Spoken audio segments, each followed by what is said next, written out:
오늘 우리는 고린도후서 8장 1절부터 있는 말씀을 가지고 공부를 하겠습니다. 우리 고린도후서 8장 1절에 있는 말씀 다 같이 읽겠습니다. 형제들아, 하나님께서 마게도냐 교회들에게 주신 은혜를 우리가 너희에게 알게 하노니.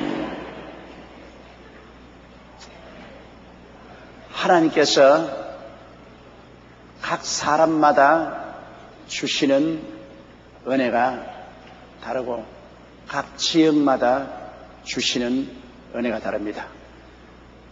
우리가 다 사람들이 예수 그리스도를 믿고 나오지만은 예수 그리스도의 믿음의 분량대로 은혜가 다 달라요. 은혜를 많이 받은 사람이 있고 적게 받은 사람이 있고, 또 하나님의 성령의 은사도 여러 면에서 다 다릅니다. 그렇기 때문에 우리가 나와 똑같지 않다고 남을 비평하면 안 됩니다. 하늘나라에서는 하나님이 모든 사람을 가지가지 형형색색으로 다르게 지으셨습니다. 과학자들은 말하기를 공중에서 떨어지는 물방울이 있지 않습니까? 그렇게 장마 때 비가 많이 쏟아도 그 물방울 하나도 다른 물방울과 같은 게 없대요. 겨울에 눈이 그렇게 내려도 눈송이가 한 눈송이가 다른 눈송이와 같은 눈송이는 없대요.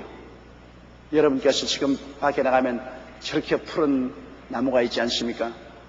저 푸른 나무 잎사귀 똑같은 잎사귀 하나도 없어요. 저렇게 우거진 그 많은 잎사귀도 다 달라요. 여러분, 우리가 살고 있는 이 지구는 은하성자에 속아 있습니다. 푸른 하늘은 은하수, 하얀 쪽배 그는 은하 있지요. 그 은하의 한 구석에 속한 태양계 속에 있습니다. 그것도 은하수 중간에 있는 것도 아니에요. 은하수의 한 구석에 있는데, 우리가 있는 이 은하성자에 별들이 얼마나 많은지 압니까? 1천억 개가 있습니다. 1천억 개 별 중에 우리는 조그마한 별입니다. 태양계 소속에서 태양, 수성, 금성, 지구, 화성, 목성, 토성, 천왕성, 해왕성, 명왕성, 그렇게 태양 주위를 도는 위성이 있고, 그 이외에 우리 이와 같은 태양계가 우리 지구가 소속한 은하성자에도 1천억 개가 있습니다. 그런데 이런 지구와 속한 이 은하성자 1천억 개 별 중에 같은 별 하나도 없어요. 별들이 다 중력이 달라요. 그런데 이런 별들이 여러분, 이 지구상에서 우리 바라보면 우주에 이 은하수가 몇 개냐? 우리가 지금 알려진 바로 한 1천억 개가 있습니다. 그런데 우리 은하성자에서 가장 가까운 안드로메다 은하성자까지 거리만 하더라도 빛을 타고 가면 250억 년이 걸려야 그곳에 갑니다. 250억 년이 걸려야 돼요. 그러니 그 밖에 은하수가 1천억 개나 있는데 얼마나 우주가 큽니까? 우리가 알려진 바로서는 이 우주에 있는 별들은 다 얼마나 될까? 약 100억 개가 있습니다. 계산이 안 되죠? 우리 하나님이 얼마나 크시느냐, 여러분 도저히 상상을 못합니다. 우리 하나님은 크시고 광대하신 하나님이라고 말씀하는데 말로서 도저히 표현할 수가 없어요. 이 하나님께서 어떻게 생각하셨던지 저 우주의 한쪽 구석에 있는 은하성자의 한 부분에 있는 태양계 지구를 만드시고 그 지구 위에 하나님의 형상과 모양대로 지은 사람을 이곳에 만들어 살게 하셨다. 정말로 참 상상할 수 없는 일입니다. 우리 하나님께서 어떻게 해서 이 엄청나게 큰 우주에서 조그마한 지구를 택해서 이곳에 사람 살 수 있는 환경을 만들어 주시고 하나님의 형상과 모양대로 여러분과 나를 지으시는지요. 그리고 하나님이 똑같은 사람으로 짓지 않았습니다. 우리 하나님은 우리 모든 사람들의 얼굴이 다 달라요. 한번 옆에 한번 쳐다보세요. 같은 얼굴 있는가? 다 달라요. 하나님의 설계도가 얼마나 어마어마한지 요 면적이 요거밖에 안 돼요, 여러분. 그것도 큰 뭐 운동장만한 것에 달리 만드시면 모르겠어도 면적이 요거밖에 안 되는 면적에 설계가 다 달라요. 지금 세상에서는 60억 인구 중에도 똑같은 사람 없고, 과거에 살은 사람들 중에도 우리와 똑같은 사람 없고, 미래에 태어날 사람도 똑같은 사람이 없으니, 와, 하나님의 그 무궁무진하신 지혜와 지식과 모략은 상상할 수 없습니다. 그래서 얼굴이 다 다른 것처럼, 몸이 다 달리 만들어진 것처럼 우리에게 주신 은혜도 다 다릅니다, 여러분. 그러므로 나와 똑같이 은혜 받지 못했다고 비평하면 안 돼요. 나와 똑같지 않다고 비평하면 안 돼요. 하나님의 솜씨가 그러니 우리는 하나님 감사하고 찬양할 따름인 것입니다. 이러므로 어떠한 사람에게는 더 은혜를 많이 주시고, 어떠한 사람은 은혜를 좀 적게 주시고, 어떠한 사람은 성령의 은사가 이런 은사가 나타나고, 다른 사람은 저런 은사가 나타나고, 그러나 이 모든 것을 다 통해서 우리 하나님의 그 크시고 영광스러운 역사를 나타내기 위한 것이기 때문에 우리는 하나님께 감사와 찬송을 돌려야 될 것입니다. 여기 보면은 마게도니아 교회에 주신 은혜가 다르고 또 고린도 교회에 주신 은혜가 다릅니다. 바울 선생은 고린도 교회에만 세운 것이 아니라 마게도니아에 있는 여러 교회도 세웠는데요. 이 고린도 교인들에게 마게도니아 교회에 임한 하나님의 은혜에 대해서 자랑을 하므로 고린도 교인들에게 분발을 일으켜 주는 것입니다. 저쪽에는 은혜가 이렇게 많이 임한데 우리는 은혜가 없으면 어떻게 해야 되니까 우리도 분발해서 하나님께 기도하고 구해야 되겠다. 많은 해외 성도들이 우리 여의도 순복음교회 구경하러 옵니다. 그리고 우리 최자실 금식기도원에 기도하러 옵니다. 저 먼 구라파에서, 저 머나먼 남미에서, 아프리카에서 옵니다. 왜 여기까지 옵니까? 우리에게 임한 은혜를 직접 보고 마음속에 큰 힘을 얻으려고 하는 것입니다. 하나님의 은혜가 그렇게 임하는 것을 직접 눈으로 보고 체험하고 난 다음 우리도 이 은혜를 받아야 되겠다. 우리도 이렇게 돼야 되겠다는 마음의 분발심을 얻으려고 오는 것입니다. 우리가 직접 보고 체험하지 아니하면 마음의 분발심이 생기지 않기 때문에 큰 마음의 분발심을 얻어가서 우리도 힘써 기도하고 부르짖어서 한국에 임한 은혜, 여의도 순복음교회에 임한 은혜, 오순 최자실 금식기도원에 임한 은혜를 우리도 받자. 우리 하나님께서는 우리가 분발할 때 우리에게 은혜를 더 주시는 것입니다. 내 입을 넓게 열라 내가 채우리라. 적게 열면 적게 채워지고 넓게 열면 넓게 채워지는 것입니다. 비가 내리는 것은 똑같이 내리지만은 큰 단지는 비를 많이 받을 수 있고 조그마한 종재기는 비를 적게 담을 수 있지 않습니다. 하나님의 은혜는 예수 그리스도 안에서 넘치도록 우리에게 부으시지만은 우리 마음의 입을 얼마나 넓게 여는가에 따라서 하나님의 은혜가 더 충만해질 수 있고 덜 충만해질 수가 있는 것입니다. 그래서 바울 선생께서는 고린도 형제들에게 하나님께서 마게도니아 교회들에게 주신 은혜를 우리가 너희에게 알려준다. 그 당시에는 여러분 텔레비도 없고 전화도 없고 통신도 별로 발달되지 않아서 서로 교통이 굉장히 힘듭니다. 이 고린도가 있는 아가야 지방에서부터 마게도니아 지방까지 가려면 굉장히 거리가 멉니다. 그래서 그들은 소식 듣는 것이 굉장히 힘이 들어요. 그래서 바울 선생은 여행을 하면서 복음을 전하니까 마게도니아에 있는 성도들의 받고 누리는 은혜를 고린도 교회에게 편지로 전해주어서 고린도 교회가 분발하도록 만들어주는 것입니다. 2절요. 환난의 많은 시련 가운데서 저희 넘치는 기쁨과 극한 가난이 저희로 풍성한 연보를 넘치도록 하였느니라. 환난의 많은 시련 가운데서 요사이 우리가 예수 믿어도 저항을 받습니다만 옛날에 여러분 우상과 사신이 꽉 들어찬 그러한 세계 속에 그리스도의 복음을 전하고 예수를 받아들인다는 것은 어마어마한 시련과 환난을 겪습니다. 가정적으로, 사회적으로, 국가적으로 무지무지한 환난을 당하죠. 오늘 우리가 편안하게 예수 믿게 된 것도 우리의 선조들이 얼마나 고난당했습니까? 제일 처음 카톨릭 교회가 한국 들어오고 난 다음 대원군이 국가의 능력을 총동원 해서 카톨릭 교인들을 잡아 죽였습니다. 바로 우리 한강 근처 절두산에 저곳에 와서 목을 잘라서 한강으로 시체를 내던졌지. 많은 초대 카톨릭교 신자들이 순교를 당했습니다. 그 다음 우리 프로테스탄트가 들어오고 난 다음에도 우리는 일정 36년 동안에 태양신과 싸운 주의 종들과 평신도들이 수없이 감옥에 들어가고 고통을 당하고 순교를 당하고 죽었습니다. 또 6.25 사변 때 공산주의자들이 내려와서 교회를 격파하고 예수 믿는 사람들은 숙청하고 죽였습니다. 그럼 우리도 지금 오늘날 이렇게 평안하게 예수 믿는 것은 피의 땅 위에서 예수 믿는 것입니다. 우리 선조들의 뿌린 눈물과 핏자국 위에서 우리가 평안을 누리고 이렇게 예수를 믿게 된 것입니다.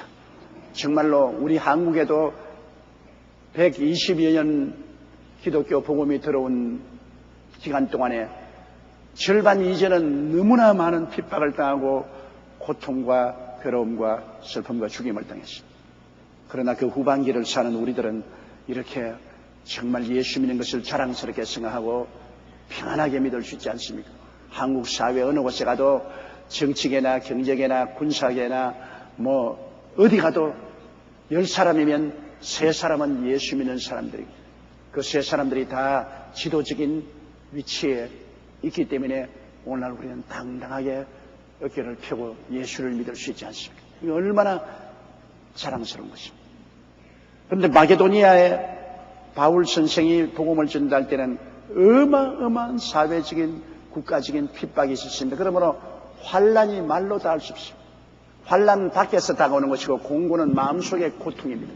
환난이 밖에서 내리 따라오면 마음속의 공고가 괴로움이 굉장히 심합니다. 환난의 많은 시련 가운데서 저희 넘치는 기쁨과 극한 가난이 환난이 다가오는데 왜 기쁨이 옵니까? 그것은 하나님이 우리가 환난을 당해서 그대로 내버려 놓으면 마음의 공고와 괴로움 때문에 견디지 못합니다. 그러므로 바깥에서 환난이 당하면 하나님은 우리로 하여금 더 하나님께 매달려 기도하게 하고 우리 마음속에 죽음도 두려워하지 않은 기쁨으로 넘치게 만들어주는 것입니다. 하나님은 기쁨을 주셔요. 기쁨은 삶의 힘이 되는 것입니다. 기쁨이 없으면 삶에 힘이 없는데 아무리 환난을 주어도 마음에 기쁨이 있으면 그걸 극복할 수 있어요. 우리 교회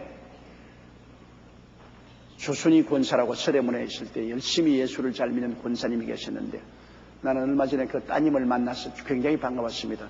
그 따님이 저를 보고 목사님 저를 압니까? 하도 오래되니 내가 알 수가 없죠.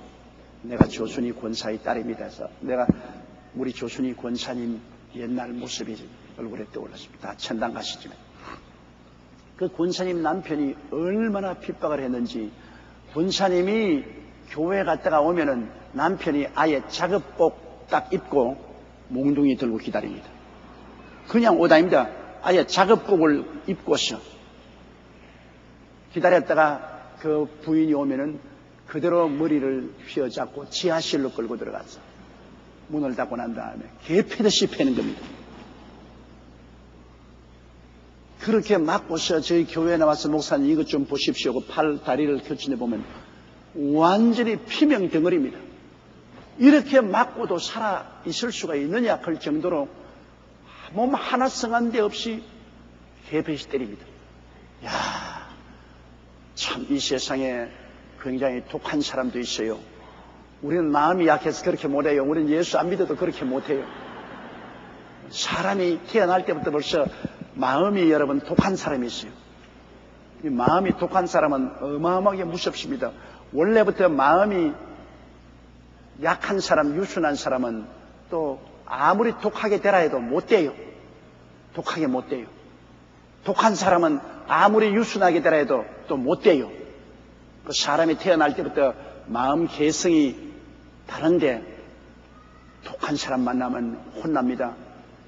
그래서 제가 그 조순희 권사님께 기도하고 위로의 말을 하고 같이 울기도 하고 그랬는데, 권사님 어떻게 견디냅니까? 하니까 목사님 참 희한합니다. 이렇게 때리는데 하나도 아프지가 않아요. 그렇게 몽둥이로 몸을 때리는데 아프지가 않아요. 그리고 마음속에 예수 그리스도 때문에 당하는 이 시련과 환난을 기뻐하는 마음이 생겨요. 내가 주님 때문에 이렇게 맞으니까 우리 주님이 날 알아주겠지. 그래서 마음이 굉장히 기쁩니다. 한편은 맞으면서도 속으로는 기뻐요. 그런데 한 번은 남편이 또 교회 갔다 오는데 작업복 입고 몽둥이를 들고 끌고 내려가더니 그날은 어마어마한 분노를 가지고 그냥 사정없이 때리는데 막 속에서 막 웃음이 넘쳐서 칼칼칼칼칼칼칼칼칼칼 웃었습니다. 막 때리면 때릴수록 뒹굴면서 막 웃으니까 이 사람이 눈이 휘둥그러져가지고 이거 정말 미쳤네. 어이구 이거 징그러워서 이거 때리지도 못하겠다. 그 깔깔하고 주 안에서 웃으니까 그 남편의 속에는 귀신이 놀래 자빠졌습니다. 그래가 오히려 겁을 집어먹고 얼굴이 샛노랗게 되더니만 몽둥이 던져버리고 밖으로 나갔어요.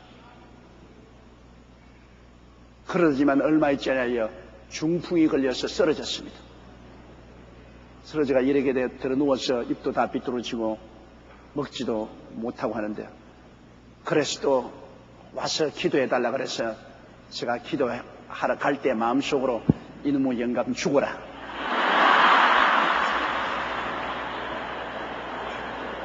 예수 믿는 부인을 그렇게 개패듯이 패고 난 다음 네가 이제 중풍이 걸렸으니 죽어라. 잘 됐다. 겉으로는 말 안 하고 속으로는 그렇게 하고 내가 갔어요. 하고 내가 뭘 살아가려고 기도하노. 저도 옛날에 그 영감님 있을 때 예배 보러 갔다가 성경 들고 도망친 적이 있습니다. 막 몽둥이를 휘둘고 고함을 치고 막 집안에 와서 물건을 후리 때리고 막 깨트리고 하는데 도저히 감당 못하겠더라고요. 미안하다고 성경 들고서는 도망을 쳤어요. 그런데 가니까 중풍이 걸려서 들어 누워 있으니까 이건 뭐 완전히 이젠 잡아놓은 호랑이라. 호랑이도 잡아놓으면 불쌍하다고. 아니요, 불쌍히 짝이 없어요. 그런데 내가 참 너무 놀란 것은 그 조순희 권사님이 그 남편을, 그것도 남편이라고 또 물로 닦고 옷 갈아입히고 그리고 늘 주물러주고 그리고 또 미음길에서 입에다가 대서 먹이고, 내가 그걸 보고 장가는 가기는 가야 되겠구나. 그렇게 두들겨 팬 그 남편도 중풍이 들렸으니까 또 아무 자식들도 와서 돌보지 않아요. 그 부인이 와서 헌신적으로 돌보더라고요. 근데 내가 꼭 물어보고 싶은데 내가 못 물어봤어요. 권사님 막 죽도록 내버려 놓지 그거 왜 자꾸 그럽니까? 왜 그럽니까? 정말 사랑합니까? 그 말을 요까지 물어보고 싶어도 내가 물어보지를 못했어요. 그래서 날 보고 병 낫게 해달라고 기도하려고 그래서 하나님 편안히 데려가달라고 기도를 했어요. 정말 내 양심으로 그 사람 낫게 해달라고 내가 안 돼요. 왜냐하면 그렇게 들어 누워 있으면서도 예수님 복음을 전가하면 고개를 싹 돌려버려요. 그쯤 되었으면 회개하고 예수를 믿을 것 같은데 예수에 대한 복음만 전하면 고개를 돌려버립니다. 그래서 그도 가고 조순희 권사도 갔습니다.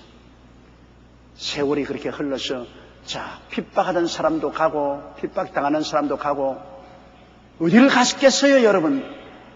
길이 달라졌잖아요. 얻어맞은 사람은 이제는 평안한 곳으로 가고 몽둥이로 때린 사람은 어둡고 캄캄한 곳으로 가고, 돌이켜보면 불과 몇 년 사이에 그 영원한 운명이 달라질 것인데 그 짧은 세월 동안에 뭘 잘났다고 주먹 휘두르고 치고 받고 그 역을 합니까? 그런데 내 그때 우리 조순희 권사를 보거나 느낀 것은 매를 맞는데 그렇게 마음이 기쁘다. 그래서 이 성경 말씀이 실감이 나요. 하나님은 환난을 당하는 사람에게 마음의 기쁨을 주신다. 환난을 당해서 주님께 부르짖어 기도하면 환난을 능히 극복할 수 있는 기쁨을 성령으로 채워주신다. 기쁨이 없이는 여러분 순교 못 당해요. 마음속에 하나님에 대한 넘치는 기쁨이 있기 때문에 불 속에도 들어가고 물 속에도 들어가고 혹은 십자가에 매달리기도 하고 할 수 있는 것은 마음에 넘치는 기쁨이 있기 때문인 것입니다. 우리가 예수 믿는 사람에게 기쁨이 사라지면 모든 일에 힘이 없어집니다. 교회도 열심히 나올 수 있는 것은 마음의 기쁨이 있기 때문에, 또 전도도 열심히 하는 것은 내 마음이 기쁘니까 내 마음에 전도하지, 내 기쁨이 없으면 전도 안 해요. 하나님께 헌신 봉사하는 것도 내 마음속에 기쁨이 있으니까 헌신 봉사하게 되는 것입니다. 문제는 우리가 예수 믿고 성령으로 말미암아 마음속에 기쁨이 있느냐 없느냐, 그것이 중대한 문제인 것입니다. 뭐 예수 믿고 난 다음 기쁨이 있어도 좋고 없어도 좋다, 그렇지 않습니다. 기쁨이 있으면 살아서 능력 있게 역사하게 되고, 기쁨이 없으면 그냥 완전히 시들어버리게 되는 것입니다. 이러므로 우리들은 하나님께 기도할 때 하나님이여 항상 성령으로 기쁨으로 채워주시옵소서. 내가 시험을 당하고 환난을 당해도 주여 기쁨을 주시옵소서. 왜? 구해야 됩니다. 하나님은 은혜를 가지고 계시지만은 구하는 자에게 주지 않습니까? 하나의 온전잔치에 포도주가 떨어졌을 때 마리아가 와서 이 집에 포도주가 떨어졌다고 주님께 부탁하니까 주님이 포도주를 물로 만들어 주셨지 않습니까? 우리도 하나님 기쁨이 떨어졌다고 말해야 되는 것입니다. 주여 내 마음에 기쁨이 떨어졌습니다. 이제는 기도할 힘도 없어지고 성경 읽을 힘도 없어지고 전도할 힘도 없어졌습니다. 주여 기쁨이 떨어졌습니다. 하나님 아버지 내 마음에 기쁨을 만들어 주옵소서. 기쁨으로 채워 주옵소서. 구하라 주실 것이요 찾으라 찾을 것이요 문을 두드려야 열릴 것이라고, 무엇이 내 이름으로 내게 구하면 내가 시행하리라고 했는데, 우리 예수 믿는 사람들이 늘 구해야 될 것은 성령으로 말미암아 기쁨을 달라고 구해야 되는 것입니다. 기쁨이 있으면 어떠한 난관도 극복할 수가 있는 것입니다. 그러므로 마게도니아 교인들은 환난의 많은 시련 가운데서 저희 넘치는 기쁨을 가지고 있고, 극한 가난이 저로 풍성한 연보를 넘치도록 하였다. 참 희한하지 않습니까? 극히 가난했다. 물론 옛날 그 시대에 일반 대중들이 부유하게 살 수는 없었지요. 원시시대를 거의 벗어난 그런 생활이죠. 그런 생활 중에도 극히 가난했다고 바울이 말씀하시니, 바울 선생같이 정직한 분이 이런 형용사를 썼을 때는 어마어마하게 가난한 것을 말합니다. 그런데 이 극한 가난이 저희로 풍성한 연보를 넘치더라. 가난한 사람들이 연보를 많이 했다. 저도 가만히 우리 교회 보면 부자가 될수록 하나님께 연보를 적게 냅니다. 부자가 될수록 탐욕이 생기기 때문에, 탐욕은 다오 끌어안습니다. 그러므로 부자가 될수록 탐욕이 생기기 때문에 하나님께 물질을 적게 드리다가 나중에 빚더미에 올라앉습니다. 그런데 가난한 사람들, 그리고 중산층이 제일 연보를 많이 냅니다. 그저 우리 교회도 부자도 아니고 극히 가난한 중산층 사람들은 탐욕이 그만큼 없기 때문에 하나님의 은혜를 받고 난 다음에 극히 어려운 가운데도 하나님께 먼저 물질을 드린 것입니다. 가만히 보면 부자가 많으면 연보 많이 줄 줄 아는데 그렇지가 않아요. 부자가 탐욕에서 노연하면 하나님 사업을 많이 할 수 있는데, 예수님이 뭐라고 말했습니까? 부자가 천국에 들어가는 것은 약대가 바늘기로 들어가는 것보다 힘들다. 바늘귀 속을 그 큰 약대가 어떻게 들어갑니까? 그것은 부자가 될수록 마음에 욕심이 생깁니다. 욕심이 생기면 부자는 하늘나라에 들어가는 것보다도 물질을 휘어잡고 이곳이 조사오니하고 세상에 있습니다. 성경에 보면 부자와 거지 나사로 이야기하지 않습니까? 부자는 자색 옷과 홍색 옷을 입고 밤낮 연락합니다. 먹고 마시고 즐거워합니다. 그러나 그 대문가에 거지 나사로가 있어. 부자의 상에서 떨어진 부스러기를 얻어먹고 온몸에 헌데가 있어 개들이 와서 핥아주었습니다. 그렇게 큰 부자가 그 대문간에 들어누워있는 거지 나사로 좀 살게 해줄 수 있는데도 불구하고 안 하거든. 탐욕 때문에. 개들은 차라리 와서 그 헌데를 핥아주고 같이 있었지만은 부자는 그 나사로를 도와줬단 말이 없습니다. 그런데 세월이 흘러가니까 부자가 그 재물을 가지고 자기 생명을 살 수 있나요? 그렇게 많은 돈을 가지고 있어도 자기 생명을 구속하지 못하니 죽었어요. 그래서 큰 장례를 치렀지요. 어마어마한 상녀의 행렬이 있었습니다. 그래서 묘지에 안장하고 비석을 세우고 이 나사로는 죽으니까 끄적대기에 둘둘 말아서 그냥 공동묘지에 내어 던져버렸습니다. 그러나 성경은 뭐라고 했습니까? 성경은 내용을 말했네요. 이 나사로가 무덤에 들어가 있다고 말하지 않습니다. 끄적대기에 말려서 공동묘지에 던졌지만 그거는 그가 있던 낡은 집을 말하는 거죠. 천막 집을 말하는 거죠. 그 속 사람은 천사들에게 받들여 낙원의 아브라함 품에 들어갔죠.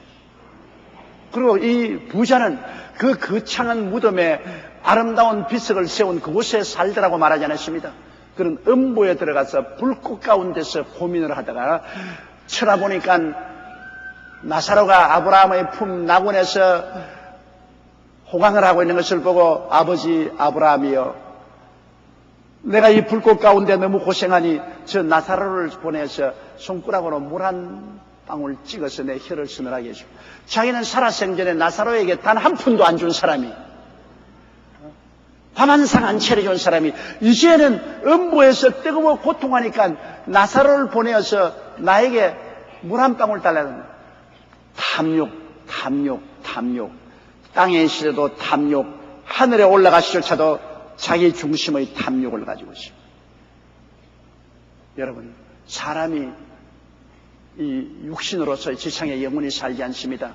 행인과 나그네와 같이 우리가 지구를 방문했다가 지구를 떠날 날이 다 다가오고 떠나면 천국이냐 지옥이냐 분명히 갈라지는 것입니다. 그러므로 이 세상에 부귀영화 공명을 아무리 끌어모아도 그것으로 자기 생명을 보존할 수 없습니다. 제일 무서운 것이 탐욕인데 이 탐욕을 저버리고 우리가 하나님 사업에 많이 써야 되는 것입니다. 왜냐? 우리가 하나님 사업을 여기서 많이 해놓으면 그 공로는 영원히 하늘에서 기억이 되고 하품이 되기 때문인 것입니다. 돈이 항상 우리 곁에 있나요? 그리고 돈을 가지고 육신을 아무리 즐겁게 한들 육신의 즐거움이 우리에게 영원히 남아있나요? 우리 다 순식간에 이 세상을 지나고 하루가 지나면 또 자고 또 하루가 지나면 또 자고 하루가 지나면 또 자고 그만큼 생명의 줄은 짧아지고 어느 날 종결이 오는 것입니다. 그러므로 이 땅에 산 동안 이 육신 가지고 있을 때 우리 육신을 가지고서 열심히 주님 섬기고 우리에게 하나님이 복 주신 물질을 가지고 하나님 나라 위해서 열심히 일하는 것이 가장 현명하고 지혜로운 사람이겠습니다.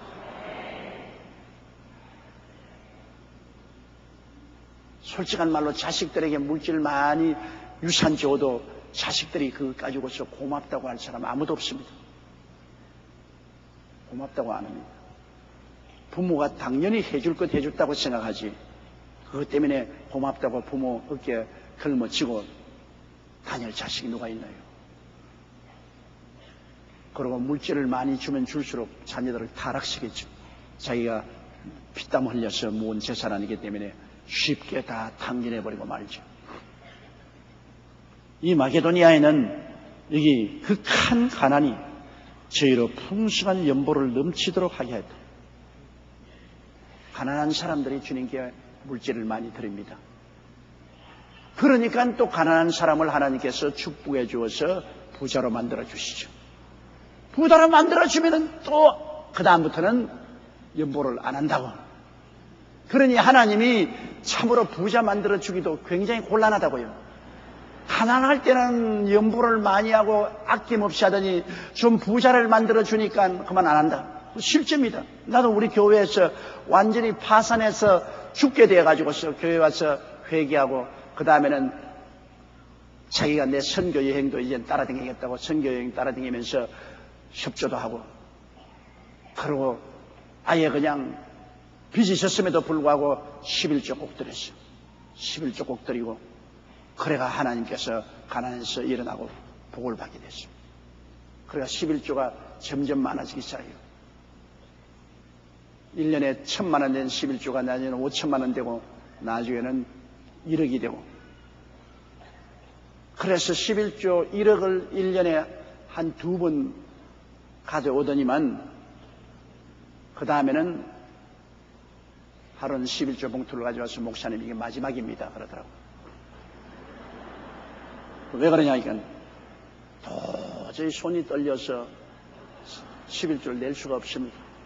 사업은 커졌고 씀씀이는 많아지고 그런데 그 가운데서 11조를 1억 이상씩 떼서 하나님께 드린다는 것은 내 힘으로는 못하겠습니다. 그래서 11조 내라고 안 하는 교회로 내가 가겠습니다. 그러고 떠났어요. 여기 와 있을 때 거지가 되어서 철분 없이 왔던 사람이 하나님께 복을 받아서 그만침 잘 뛰게 되니까 11조 내는 것이 괴로워서 떠난다. 왜? 나는 자기 형편을 너무 잘 아니까 나를 못 속이지 않아요. 거지가 되었다가 이렇게 부자가 되는데 내가 자기 볼 때는 왜 11조 안 내나? 그러니까 내 앞에서는 못 견디겠으니까 자기를 몰라주는 그런 교회로 가겠다고. 우리 교회를 떠났습니다. 나는 너무나 안타깝게 생각합니다. 그 다음 이야기를 들으니까 거의 타락했다고 해요. 그러니까 하나님께서 복 주시기가 너무나 힘이 드는 겁니다. 왜냐하면 복을 주면 복을 바란 것을 은혜로 생각하고 더 감사하게 생각하고 주님께 더 헌신하면 하나님이 더 복을 주시겠는데 복을 좀 받으면 그만 탐욕이 들어와서 하나님께 헌신 충성하지 아니하고 세상으로 흘러들어가는 것입니다. 사람이 가난할 때 예수님을 열심히 믿기는 쉽습니다. 부하고 귀하게 되고 난 다음에 예수님을 열심히 믿기가 참 힘이 듭니다. 왜? 탐욕이 들어오고 세상이 들어오기 때문입니다. 우리 교회도 보면 60년대, 70년대, 80년대까지 얼마나 열심히 우리 성도들이 모이고 기도하고 전도했는지요. 그래서 교회가 눈부시게 발전했지만은 우리 경제가 향상돼 가지고서 90년대, 2000년대에 들어오자 우리 교인들이 게을러졌습니다. 우리 구역 셀리더, 지역 셀리들도 뭐 거의 나홀로 지역, 나홀로 구역 셀리들이 많아지고 열심히 기도하지 않고 세상이 들어오고 탐욕이 들어오고 그렇기 때문에 우리가 항상 하나님께 나와가지고서 어려울 때뿐 아니라 좋아질 때도 변하지 말게 해달라고 기도해야 되는 것입니다. 어려울 때 하나님께 은혜를 받았으면 좋아졌을 때 하나님의 은혜를 배반해서는 안 되잖아요. 은혜를 배반하는 것만큼 아주 고약한 것이 없습니다. 고통과 괴로울 때 은혜 받았으면 잘 되었을 때 은혜에 대한 감사 보답을 해야지 하나님께. 3절요. 내가 증거하노니 저희가 힘대로 할 뿐 아니라 힘에 지나도록 자원하여 연보를 하는데 힘대로 한다. 자기가 내일만큼 힘대로 하는데 힘에 지나도록 자원했어요. 그 힘에 지나면 이제는 상처를 입을 정도로 희생을 힘대로 하는 것은 우리가 능력이 있는 대로 한다. 능력이 있는 대로 100원 벌면 10원 하나님께 11조 드리고 연보 드리고 뭐 그렇게 해야 한대요. 아예 힘에 지나도록 한다는 100원 벌면 한 50원을 드리고 50원과 살려니까 힘들지 않아요. 아예 삶의 고통이 다가올 정도로 그들은 하나님께 헌신했다. 이것은 무엇을 의미하냐? 마게도니아 사람들이 그 여러 가지 생활의 위기를 즐거움으로 받을 수 있을 정도로 하나님의 은혜를 받아 기쁨이 넘쳤다는 것입니다. 안 먹어도 기쁘다고. 안 먹어도 기쁘고 못 입어도 기쁘고 아예 못 살아도 기쁘다. 불평이 없이 기쁨이 넘치니까 어떤 희생을 해도 조금도 괴롭지 않다. 기쁨이 없으면 불평이 꽉 들어차서 왜 자꾸 교회에서 11조 내라 그노? 왜 자꾸 선교 헌금 내라 그노? 이놈의 교회 자꾸 부담이 되어서 난 안 나갈란다. 그건 기쁨이 사라졌기 때문에 그렇게 하는 것입니다. 여러분, 하나님이 세상을 이처럼 사랑하사 어떻다고요?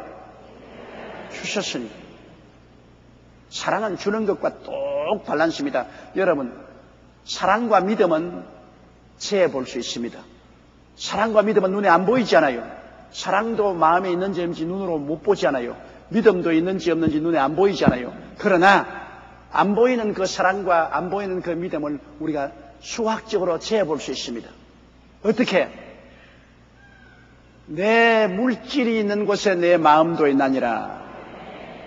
여러분, 사랑은 얼마나 주는가에 따라서 사랑을 측량해 볼 수 있습니다. 믿음도 행함이 없는 믿음은 죽은 믿음이라 얼마나 드리는가에 따라서 믿음을 측량해 볼 수가 있는 것입니다. 우리가 사랑한다고 입으로 말하면서도 사랑이 증명돼야지. 하나님이 세상을 이처럼 사랑하사 주셨으니 하나님의 사랑은 줌으로 증명되었습니다. 무엇을 주느냐? 독생자를 주시는 것이 하나님의 사랑입니다. 그러므로 하나님의 사랑이 얼마나 무궁무진하냐면 아까 제가 말씀드린 이 광활한 우주를 지으신 분이 그 독생자입니다. 하나님은 아들을 통해서 이 광활한 우주를 지으셨어요. 그 독생자를 하나님이 세상을 사랑하사 주셨던. 그러므로 하나님은 있는 것 다 주었었어요. 자기 생명같이 아끼는 아들을 주셨어요. 그래서 하나님의 사랑이 우리에게 확정됐죠. 우리 하나님 우리를 사랑하는 걸 알죠. 여러분의 사랑은 어떻게 증명됩니까? 아무리 입술로 주여 사랑합니다, 내가 이웃을 사랑합니다 해도 그건 증명 안 되는 겁니다. 증명은 주는 데 있습니다. 그건 하필 물질만 있는 것이 아닙니다. 물질도 주는 것이고 봉사도 주는 것입니다. 헌신도 주는 것입니다. 어찌한지 상대를 도와주기 위해서 물질이나 헌신이나 봉사를 해주는, 주는 것이 사랑입니다. 주는 것으로 청량할 수 있습니다. 주는 것이 없으면 그거는 사랑 없어요. 부부가 해도 그래요. 남편이 부인을 보고 아무리 내가 당신을 사랑합니다고 입에 침이 마르도록 말을 해도 그건 거짓말입니다. 그런 말하거든 침이나 바르고 말하라 그러십시오. 거짓말입니다. 아무 말도 안 해도 내가 당신을 사랑합니다 말 안 해도 부인에게 뭘 줍니다. 꼭 물질만이 아닙니다. 부인에게 헌신해주고 봉사해주고 그리고 물질을 준다. 주는 것, 그것으로 청량해보면 사랑하는지 안 하는지 알 수 있어요. 주는 것 없으면 사랑 아닙니다. 부인도 안 가지죠. 아무리 부인이 내가 당신을 사랑하지요, 사랑하죠. 그런 것 가지고서 청량할 수 없다. 남편을 위해서 어떻게 헌신하는가. 요리 하나라도 맛있게 만들어서 잘 먹게 해주려고 애를 쓰는 것. 가정의 분위기라도 좀 편안하게 그하도록 분위기를 잘 만들어주는 것. 꽃이라도 한 폭이 다 꽂아놓고 분위기를 좋게 만들어주는 것. 이렇게 헌신적으로 노력을 해서 다른 사람의 행복을 위해서 내가 주는 것이 있을 때 그 사랑이라고 말할 수 있어요. 믿음도 행함이 없는 믿음은 죽음이죠. 행함이 없이 내가 믿습니다. 뭘 믿어요? 우리가 믿는다는 것은, 하나님을 믿는다는 것은 예수 그리스도를 믿고 우리가 11조 드리고 헌금 드리고 기도하고 전도하고 헌신하는, 눈에 보여야죠. 언제나 예수님이 그 믿음을 보고 말씀하기를 내 믿은 대로 될지어다 그렇게 말했어요. 사랑도 눈에 보이는 것이고 믿음도 눈에 보입니다. 사랑도 실제는 믿음에 안 보이는 힘이요 믿음도 눈에 안 보이는 힘이지만 주는 것을 통해서 보이는 것입니다. 많이 주는 자는 많이 사랑하는 것이고 적게 주는 자는 적게 사랑하는 것이고 많이 헌신하는 사람은 많이 믿는 사람이고 적게 헌신하는 사람은 적게 믿는 것이고 보이는 것입니다. 마게도니아 교인들이 어마어마한 하나님에 대한 사랑과 믿음을 가지고 있습니다. 그건 왜냐? 그들이 힘대로 할 뿐 아니라 힘에 지나도록 자원해서 하나님을 사랑하고 믿음으로 했습니다. 그게 비례해서 하나님은 그들에게 넘치는 기쁨을 부어주신 것입니다. 이 기쁨은 여러분 우리를 행복하게 합니다. 사람이 아무리 돈이 많아도 안 기쁘면 그 돈이 아무 소용없어요. 아무리 좋은 옷을 입고도 기뻐하지 않으면 그 좋은 옷이 무슨 소용이 있으며, 아름다운 집을 짓고 들어가도 마음에 슬픔이 있으면 하나도 소용이 없어요. 마음에 기쁨이 있으면 모든 것이 다 아름다워 보이는 것입니다. 마음이 슬퍼지면 모든 환경이 다 우울하고 슬퍼지는 거죠. 그런데 마게도니아 교인들은 극히 환난을 많이 당하고 가난했지만은 하나님의 기쁨이 넘쳐남으로 말미암아 그들은 하나님께 물질을 드리되 있는 힘대로 드리고, 그리고 힘에 겨울 정도로 물질을 드렸다. 4절요. 이 은혜와 성도 섬기는 일에 참여함에 대하여 우리에게 간절히 구하니. 마게도니아 교인들이 저 예루살렘에 있는 성도들이 핍박을 받고 직장도 잃고 너무나 가난하니까 우리가 저들을 물질로 도와야 되겠다. 그러므로 우리가 헌금하고 연보를 할 테니까 이것을 가지고 예루살렘에 있는 성도들을 돕도록 해 주십시오. 그래서 이 물질 드리는 은혜와 성도 섬기는 일에 참여함에 대하여 우리에게 간절히 구했다. 오히려 마게도니아 교인들이 자원해 가지고서 우리 그냥 있을 수 없습니다. 우리 다 같이 예수 믿고 은혜 받았는데 저 예루살렘 교회가 저렇게 핍박을 받고 가난하고 헐벗고 고통당하니 어찌한지 우리가 도울 수 있도록 기회를 주십시오. 우리에게 기회를 주십시오. 그래서 우리가 저들을 돕겠습니다. 차원에서 나왔다. 여러분, 우리가 북한을 생각할 때 북한 정권은 악의 정권입니다. 북한 정권은 우리가 지지할 수 없어요. 자기 국민을 굶겨 죽이는 정권. 지난 10년 동안에 인구가 700만이나 줄었다고 합니다. 그 인구 중에 국제기구에서는 100만 명이 굶어 죽었다 그러는데 황장엽 씨는 200에서 300만 명이 굶어 죽었다. 여러분, 100만 명이면 얼마나 많은 숫자입니까? 큰 숫자입니다. 그 사람들이 굶어 죽는데 그것이 200만, 300만이 굶어 죽는 그런 비극을 보고도 눈도 깜짝하지 않는 정부가 무슨 정부입니까? 그리고 못 살아서 중국으로 도망친 사람 최소한도 30만 명. 그 사람들이 중국에서 개돼지 취급을 받으면서 살고 있고, 그러면서도 정부라고 있을 수 있습니까? 그런 정권과 그런 정부는 악의 정부요, 악의 정권입니다. 왜 우리 한국 사람들이 북한에 대한 인권에 대한 말을 안 합니까? 김정일에 대한 아부만 하고 북한에 대한 아부만 하고, 북한이 잘못하는 거 잘못한다고 말을 해야지. 잘못하고 말은 안 하고 난 다음 쌀 줘야 된다, 비료 줘야 된다, 돈 줘야 된다, 자꾸 그것만 부르짖고 거기에 있는 사람들이 당하는 고통과 괴로움에 대해서는 전혀 말 안 합니다. 한국의 소위 인권주의자는 위선자들, 한국의 소위 진보주의자라는 위선자, 왜 바로 눈앞에 있는 북한 주민들의 그 처절한 고통과 괴로움에 대해서 왜 그것을 수정하라고 말 안 합니까? 왜 국제기구에 호소하고 김정일이에게 그 말 안 합니까? 좌우간 북한 문만 지키면 벌벌 어찌하든지 김정일이 마음을 상하게 말해야지, 김정일에게 아부해야지, 김정일에게 삭삭 빌어야지. 돈 달라면 돈 줄게, 쌀 달라면 쌀 줄게, 비료 달라면 비료 줄게. 그렇게 많이 주면서 왜 인권에 연결을 안 합니까? 쌀 줄 때는 쌀 받은 것만큼 북한에 있는 수용소에 30만 명 이상 강제노동 수용소에 갇혀 있는 사람들 내놓아라 말이야. 내놓아라. 비료 줄게, 북한의 인권을 개선하라 말이야. 500만이나 어린아이들이 폐병으로 죽어가고 있는데 그거 돌보라 말이야. 우리가 말을 해야 될 것입니다.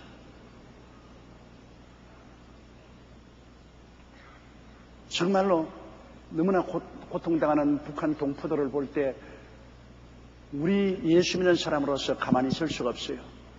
그래서 우리 교회는 있는 힘을 다해서 북한을 돕고 있습니다. 여러분이 드리는 헌금과 물질을 가지고서 북한에 옥수수 심는데도 우리가 참 도우고, 옥수수 심어서 비료가 없다 그래서 비료도 보내고, 어린아이들 지금 폐병으로 죽어가니까 그들에게 얼마 전에도 약 한 20억 어치의 폐병과 여러 가지 영양 약품을 북한으로 보냈습니다.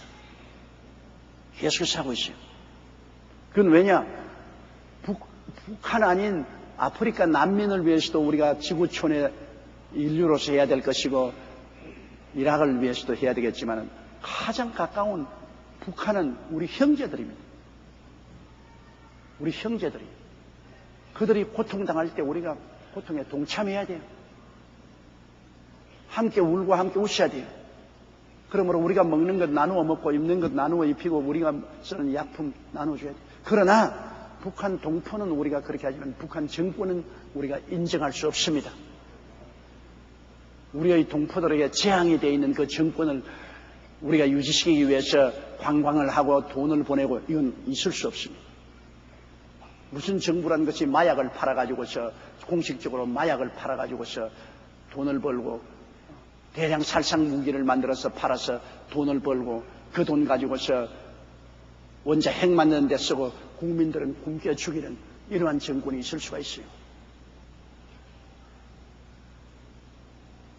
마게도니아 교인들이 있는 힘을 다해서 예루살렘 성도들을 도와준 것처럼 우리들도 한국의 교회가 보수니 진보니 할 것 없이 우리가 연합해서 고통당하는 바로 이웃인 우리 북한 동포들의 이식주 문제를 도와주기 위해서 전력을 기울여야만 됩니다. 이거 해야 돼요. 이 일은 해야 돼요.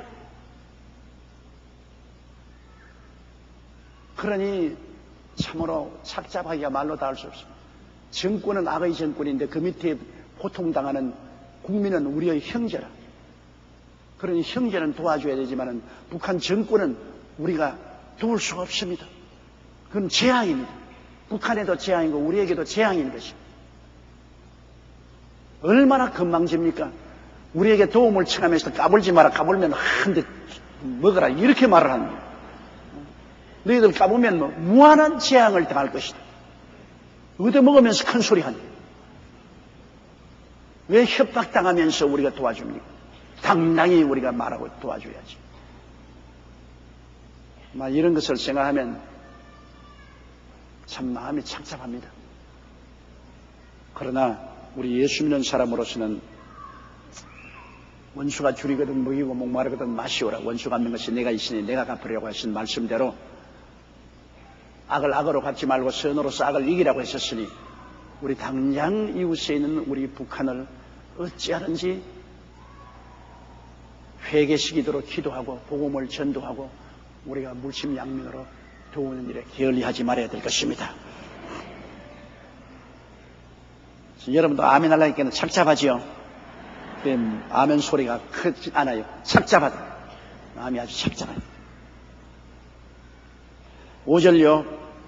우리의 바라던 것뿐 아니라 저희가 먼저 자신을 주께 드리고 또 하나님 뜻을 쫓아 우리에게 주었더라.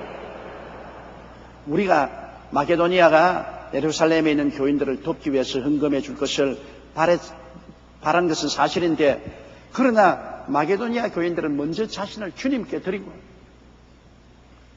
그리고 하나님의 뜻을 쫓아 우리에게 주었다. 여러분, 주님을 사랑하기 때문에 예루살렘을 도와주려고 그러지, 주님 사랑하지 않는데 왜 예루살렘을 도우려고 그래요? 왜? 주님이 예루살렘 사람들을 불쌍히 여기니까. 우리도 북한 돕는 것 북한이 좋아서 그런 게 아니라 우리 주 예수 그리스도께서 북한의 동포들을 불쌍히 여기시고 우리 주님께서 북한을 불쌍히 여기시고, 내가 굶주릴 때 먹였으며 내가 감옥에 들었을 때 방문했으며 병들었을 때 돌봐주었으며 내가 헐벗을 때 입혔느냐? 언제 주님이 우리 곁에서 굶주렸고 감옥에 들어갔고 헐벗었고 병들었습니까? 이 지극히 작은 사람 한 사람을 위해서 안 해준 것이 바로 나를 안 해준 것이다. 주님 그렇게 말씀합니다. 북한 사람 먹이는 것은 주님 먹이는 것이라고 말합니다. 북한 사람 돌보는 것은 주님 돌보시는 것이다. 북한 사람들에게 용기와 힘을 주는 것은 주님을 돌보는 것입니다. 그러므로 우리가 먼저 주님을 사랑하기 때문에 주님의 뜻을 쫓아 그런 것을 한다, 그 말인 것입니다. 주님 사랑하지 않은 사람은 무관심하죠. 내만 잘 먹고 잘 입고 잘 살면 되겠지 뭐.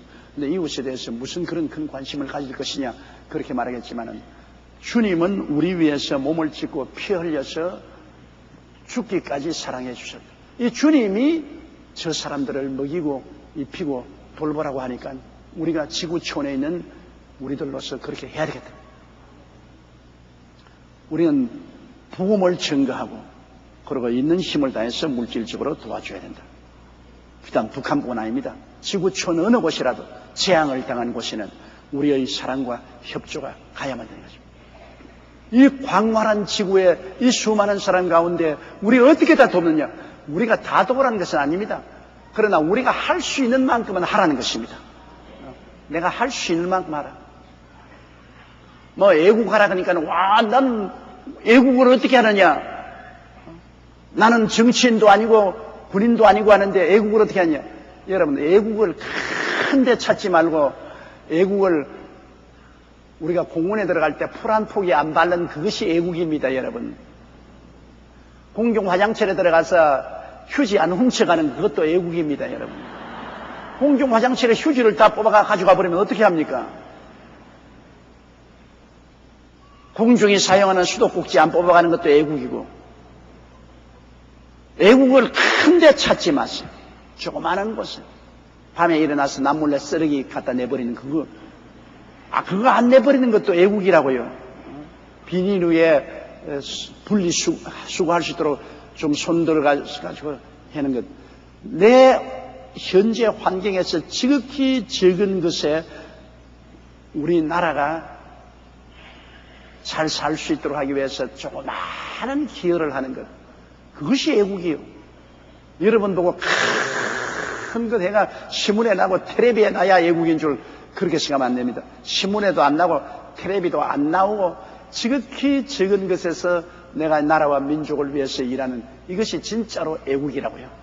신문에 나고 텔레비에 나오면 벌써 애국 아닙니다. 그건 너무 상을 받아서 애국이 안 돼요. 아무도 몰라주는 가운데서 내가 하는 것이 애국이에요. 그러므로 우리가 구제하라는 것도 그런 겁니다. 내가 뭐 구제하라니까 집 다 팔고 그냥 땅 다 팔고 구제하라는 것은 아닙니다. 내가 할 수 있는 힘 가운데서 내가 한다. 내가 할 수 있는 힘 가운데. 우리 교회도 선교 헌금 작정하라 하는데 그걸 가지고서 글쎄 벌써 상당한 세월이 걸렸는데도 우리 교인들이 작정하는 사람이 태반이나 됩니다. 여러분 보고서 그냥 있는 재산 다 내놓으라는 것은 아니에요. 내가 주님을 사랑하면 주님의 소원이 온 천하에 다니며 만민에게 복음을 전가하니까 내가 조그마한 정성이라도 들여서 내가 선교 사업에 헌신하겠다. 먼저 내가 주님을 사랑하고 주님께 헌신했으니 주님의 원하는 것을 한다. 그러므로 내가 선교 헌금을 전혀 안 낸다. 그건 주님 사랑 안 한다는 말인 것입니다. 중대한 문제인 것입니다. 그것은 탐욕입니다. 나만 은혜 받고 복 받기를 원한다. 주여 내게만 은혜 주시고 복 주시옵소서. 내만 살찌고 잘 살게 해주시고 남이야 죽든 살든 내가 무슨 상관입니까? 바로 그 말입니다. 그거는 주님에 대한 신앙도 아니고 아무것도 아닙니다. 주님을 사랑하면은 주님이 원하시는 일을 우리가 하게 되는 것입니다. 내가 주님을 사랑하기 때문에 주님이 원하시는 일을 내 힘에 겹도록 내가 하는 것입니다. 그것이 신앙이에요. 늘 우리가 견주어봐야 할 것은 예수님께서 베드로 보고 말하시면 베드로야 내가 나를 사랑하느냐? 주님이 늘 우리에게 묻는 겁니다. 너 나를 사랑하느냐? 그러면 내가 원하는 것을 해다오. 네가 나를 사랑하면 내가 원하는 것을 해다오. 아주 간단한 공식입니다. 내가 주님 사랑 안 하면 주님 원하는 거 안 해요. 주님을 사랑하면 주님이 원하시는 건 내가 하게 돼요. 내가 힘대로 하고 더 사랑이 뜨거우면 힘에 겹도록 또 하게 돼요. 그래서 마게도니아 교인들은 먼저 주님께 자신을 드리고 그리고 하나님의 뜻을 쫓아 하나님의 뜻이 예루살렘 교인들을 물질로 돕는 것이 뜻이기 때문에 하나님의 뜻을 쫓아 우리에게 주었다. 남편을 사랑하면 남편의 뜻을 쫓아서 살게 돼. 아내를 사랑하면 아내의 소원을 남편이 이루어줘요. 뭐 간단한 일 아닙니까? 자식이 부모를 사랑하면 부모가 원하는 대로 열심히 공부도 하고 충성하게 돼요. 우리가 주님을 사랑하고 주님께 우리 자신을 맡기게 되면 주님 원하는 걸 하게 돼요. 그러므로 여러분께서 그냥 자꾸 주여 주시옵소서 주시옵소서 그러다가 탕자가 되지 말고 주님을 사랑하면 주여 내가 주를 위해서 무엇을 하리까? 내 생활 중에서 지극히 적은 가운데서도 주여 내가 주를 기쁘시게 하기 위해서 무엇을 할까요? 그걸 늘 물어보세요. 주님을 기쁘시게 하기 위해서 내가 무엇을 할까? 자꾸 나만 달라하지 말고 주를 기쁘시게 하는 여러분 되시기를 예수 이름으로 축원합니다. 주님께 여러분 자신을 드리고 그 다음 주님을 기쁘시게 하는 일을 위해서 여러분이 헌신하면 주님이 얼마나 귀하게 되겠습니까? 그러고 난 다음 여러분이 주와 교제하고 주님께 기도할 때 주님이 어찌 여러분 기도를 안 받겠습니까? 주님이 가장 미워하는 것은 이기주의와 탐욕입니다. 이기주의와 탐욕을 가지고서 욕심이 생겨가지고서 그저 두 손 들고 자꾸 주시옵소서 주시옵소서 하는 사람에게는 주님이 귀를 돌려버리실 것입니다. 그러나 주님 사랑해서 주님께 내 자신을 드리고 그리고 주의 기쁘신 뜻을 위해서 내가 헌신하면 주님이 그러한 사람하고 같이 해서 얼마나 주님이 기쁘시게 교제하시고 그들의 기도를 들어주시지 않겠습니까? 6절요. 이러므로 우리가 기도를 권하여 너희 가운데서 시작하였은즉 이 은혜를 그대로 성취하게 하라 하였노라. 바울이 디도에게 편지를 써서 고린도에게 보낼 때 디도 보고서 고린도 교회에서 이 헌금 일을 하라. 왜냐? 마게도니아에서는 이렇게 지금 잘하고 있는데 고린도에서는 아직 하고 있지 않으니까 디도에게 마게도니아 일을 이야기하고 고린도 교인들도 주님께 먼저 자신을 헌신하고 주님 기뻐하시는 뜻을 따라서 헌금을 들여 예루살렘 교회를 돕도록 하라고 바울 선생이 말씀하고 있는 것입니다. 우리 한 절만 더 합시다. 7절요. 오직 너희는 믿음과 말과 지식과 모든 간절함과 우리를 사랑하는 이 모든 일에 풍성한 것 같이 이 은혜도 풍성하게 할지니라.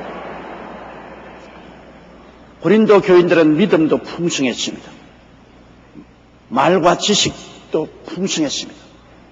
말이란 것은 방언도 하고 방언통역도 하고 예언도 하고 하는 이러한 영적인 지식, 언어적인 지식 이것도 풍부하고 하나님의 계시적 지식도 풍부했습니다. 그리고 또 모든 간절함과 우리를 사랑하는 이 모든 일에 풍성하지. 바울 선생과 그 주의 종들을 사랑하고 섬기려고 한 마음이 풍성한 것 같이 이 은혜에도 풍성할지어 연보 은혜에도 풍성하라. 연보를 드릴 수 있는 것이 은혜입니다, 여러분. 은혜가 없으면 연보를 못 드리죠. 연보를 풍성하게 드릴 수 있는 것은 그 큰 은혜예요. 내가 아낌없이 주님을 위해서 드릴 수 있는 것은 내가 그만큼 은혜를 많이 받았다는 것입니다. 그 풍성한 은혜예요. 은혜가 없으면 그 못하잖아요. 그러므로 이 은혜도 풍성하도록 권면을 하고 구하라는 것입니다. 믿음만 구하지 말고 방언 통역 예언만 구하지 말고 하나님의 더 성경을 알고 하나님의 계시적 지식이 넘치게 해달라고 그것만 구하지 말고 이 연보의 은혜도 구하라. 연보도 이 큰 하나님의 은사요 은혜. 이건 아무나 하는 것 아닙니다, 여러분. 포켓도를 열게 하는 것이 얼마나 힘듭니까? 지갑이 여는 것이 그렇게 쉽지 않습니다. 그런데 하나님께 이 물질 드리는 이 것도 은혜니 이 은혜도 풍성케 하라. 왜냐하면 내가 하나님께 물질 드린 것만큼 내가 쓰는 것을 줄여야 되니까. 내가 세상으로 쓰는 것을 줄여야 그만큼 하나님께 드릴 수 있으니까요. 그러니까 은혜 안 받고야 내 쓸 것을 다 줄이고 하나님께 드릴 수가 있나요?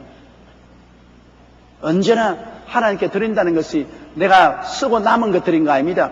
내가 안 쓰고 드리는 것이기 때문에 그 은혜 안 받고는 안 되죠. 어떤 집사님이 기도할 때 연보 기도를 하는데 하나님 아버지여 우리 쓰고 남은 것을 주님께 드리옵나이다. 그렇게 합니다.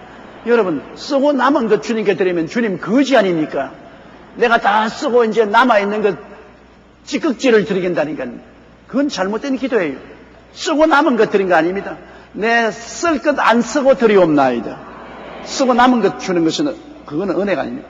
내 주님이여 쓸 것 안 쓰고 절약해서 우리 주님께 드리옵나이다. 그러면 이건 정말 은혜가 되고 연보답게 되는 것입니다. 이 연보라는 것은 여러분 사랑의 증거고 믿음의 증거가 되기 때문에 굉장히 중요한 것입니다. 우리가 아무리 철야 기도를 하고 금식 기도를 하고 산천이 떠나갈 듯이 고함을 쳐서 목이 클클하도록 기도한다고 해도 그가 사랑의 열매, 믿음의 열매인 물질과 헌신과 봉사가 없으면 그것 다 헛되고 헛되며 모든 것이 헛된 것입니다. 열매가 없는 나무는 주님이 저주해버렸습니다. 잎사귀만 무성한 무화과 나무 무슨 소용이 있어요? 우리의 신앙을 정말 보여주는 하나님이 우리 신앙을 숫자로 계산해 볼 수 있는 그것이 바로 여러분의 헌금과 여러분의 헌신인 것입니다. 연보와 헌신. 그런데 11주도 안 드리고 하나님 특별히 주의 사업을 위한 선교 헌금 작정할 때도 안 드리고 가난하고 헐벗은 사람 구제하는데도 내가 안 드린다면 내가 희생 하나도 안 하는 것입니다. 여러분 사랑이란 내가 희생하는 것이고 믿음도 내가 희생하는 것입니다. 내가 희생했을 때 그래서 여러분 영어로서 재물은 sacrifice입니다. 우리 한국은 재물이라지만은 영어로는 sacrifice인데 그거는 희생이라는 것입니다. 내가 희생해서 사랑하는 것이고 내가 희생해서 믿는 것입니다. 우리가 주님을 믿는데 내게 조금도 희생이 안 되면은 그건 재물이 안 됩니다. 내가 하나님께 희생해서 드려야 그게 재물이 되지 내 희생 하나도 안 하고 난 다음에 공짜로 하나님께 예배를 어떻게 드립니까? 하나님 사랑을 어떻게 합니까? 희생 안 하고. 어느 남편이든지 자기가 쓸 돈 다 쓰지 않고 술 마실 것, 친구들하고 놀 것 안 하고 그 돈 모았다가 그걸 가지고서 아내 옷도 사주고 구두도 사주고 애들도 보면 가장으로서 희생을 해야 가족들을 잘 하고 있어요. 내 먹고 싶은 거 다 먹고 내 입고 싶은 거 다 입고 친구들하고 놀고 그냥 나중에는 얇아진 월급 봉투 밥도 못 먹을 정도로 갖다가 준다. 그거는 사랑이 땡전도 없다는 증거인 것입니다. 사랑에는 희생이 따르고 믿음에도 희생이 따릅니다. 하나님은 여러분의 희생의 제물을 받기를 원하지 여러분이 쓰다 남은 쓰레기를 받기를 원하지 않습니다. 하나님을 거지 취급하지 마십시오. 쓰레기를 드리지 마세요. 하나님께는 희생의 제물을 드리는 여러분 되시고 여러분이 항상 희생하면서 하나님을 사랑할 때 하나님은 너무나 기뻐하시는 것입니다. 하나님이 희생해서 아들을 주시고 예수님은 자기를 희생해서 목숨을 바쳤으니 우리의 하나님 섬기는 데는 반드시 희생을 따라야 되고 그 희생이 있을 곳에 하나님과 교통이 이루어지고 기도 응답도 다가오고 하나님이 더 은총과 축복을 주시는 것입니다.